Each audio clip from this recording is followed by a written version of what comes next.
just come to a small local show. It's a proper cars and coffee meet. So there's no ticket, no rip-off for catering. Just turn up with your car and chat about classic cars to other classic car owners. So let's have a look at what's here.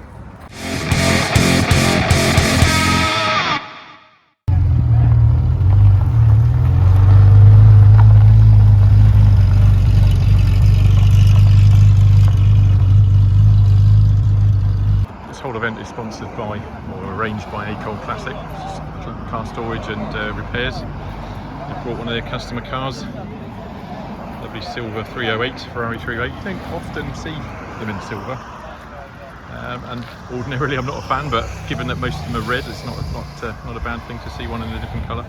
It's the GTS, the Spider, which I think is almost as good as the coupe, because that Targa top is a sort of a solid top and just lifts off and puts it, I think, goes behind the seats. So I've got this, one of my dream cars, in for restoration. That's the Martin V8. So it's another customer car of Acorn's, I think. Seen it quite a few times, I think, at the Scrambles and the like. Ferrari Testarossa. Hugely undervalued until maybe 4 or 5 years ago, which is about when my friend sold his, and now they've rocketed up in value. But there we go, such is life. Nice little MGB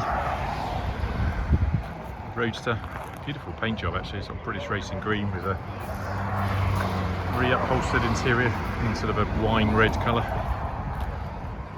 Britain's most popular classic sports car, no doubt. Slightly more modern Jaguar XJ, alongside a BMW. Now I'm not so hot on these. Is this a 635? Is it one of those? Someone's going to tell me before I get round the back to have a look. Oh, that's not fair. I've taken the badges off. What am I supposed to do? How am I supposed to know what this is? Let me know in the comments when you know what it is.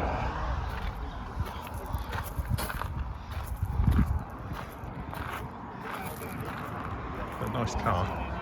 So ordinarily not such a fan of big saloons, but you know, that's a sort of two-door version of it, and it's quite something, isn't it?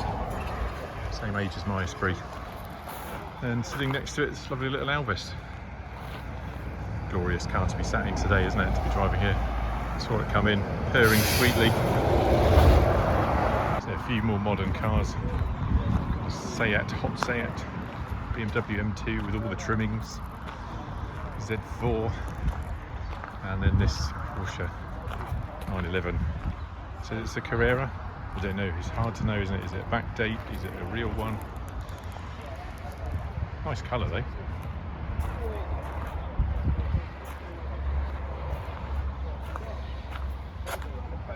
Going on here is just what I like about these early 911s, if this is indeed an early 911. Bit of work done on the pedal box there, is that it's just the basic interior, isn't it? It's just nothing special, nothing unnecessary. So it says it's a Carrera RSR. Let me know if it is, or what it is if you know. Another little lineup of cars, Triumph Stag, and it's got its bonnet up. Now you could make comments about that, couldn't you? But being a Lotus owner, I've probably no one to talk in that sense. It's a Triumph V8 engine in there. It's quite nice. Tidy interior. And sitting next to a Morgan of some description. Again, like Morgans, you just can't tell how old they are, or I can't.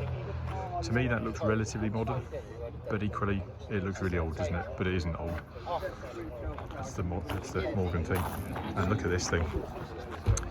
Shelby Mustang GT500. I heard this one, or heard and saw this one coming in. Such a great noise and presence on the road on this huge, great thing. And my Lotus Esprit S3. They're working again, which is great. And then finally, I think for now, we have this Ford Escort RS 1600i. Got a chat with the owner in a minute. He's good enough to come over and say hello. Lives not far away, saw me tweeting about coming here. Yeah, I think many times I've said I used to have a 3-door Mark III back in the day, but it was only the 1300, nothing special. A few other cars turned up now. got a Mazda, also known as Miata MX-5. Icon, so it's quite a later one, I think. But I kind of quite like the idea of the Mazda MX-5. But sadly, no, there's not a single generation of MX-5 that I can fit into. Just they don't allow long legs. But this I do fit into, and would quite like to. Aston Martin DB9. I think this is a relatively early one. I think this is a coming car because they're cheap as chips now, which isn't always a good thing, right? So no such thing as the cheap Ferraris, no such thing as the cheap Aston Martin, but I would seriously be tempted. So this one's hard to miss, right? So this is a Hummer, an H1, and it's actually for sale. £42,500, which seems quite a lot. And it's a 6.5 litre turbo diesel, so it's quite a thing. Certainly has presence. Rolling into place now, 911. So I'm going to say it's a turbo, but it could be something else. Let's just have a quick look. Yeah, here's the Carrera. Looks an awful lot like a turbo, but I never really know the difference between these two. But still, quite a thing. Guessing sort of mid-80s. Is that F-Ridge, maybe a bit mid to late 80s then, isn't it? Nice colour though, guards red. It's the original RS Cosworth, based on the Ford Sierra, 3-door. It's probably one of the first kind of cars with massive rear spoiler like that. And being an Essex boy, these were all over the place, and that's everyone wanted one. But I have to say I probably wasn't one of them, and I'm not sure I would now. But yeah, they're going for stupid money now, some of these.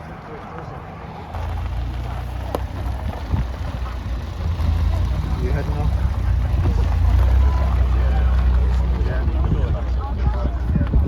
Well, that's a great little show. I might come back. It's on every month. I think it's the last Saturday of every month. So I'm pretty sure I'll be coming back again next month. Good variety of things here, classic and modern, and nice people as well to chat to. So the whole purpose of this really was for me to try and sort of get back, not quite to grassroots. I mean, I do a lot of these bigger shows, but little shows like this, so something a lot more about them. Not as many cars for sure, but maybe just a nicer chilled experience. I'm not having to wade through crowds of people like I am at the Scrambles at Bicester. Anyway, thank you very much for watching. Don't forget to like and subscribe to the channel for more of the same, and I'll see you next time. Thanks, bye.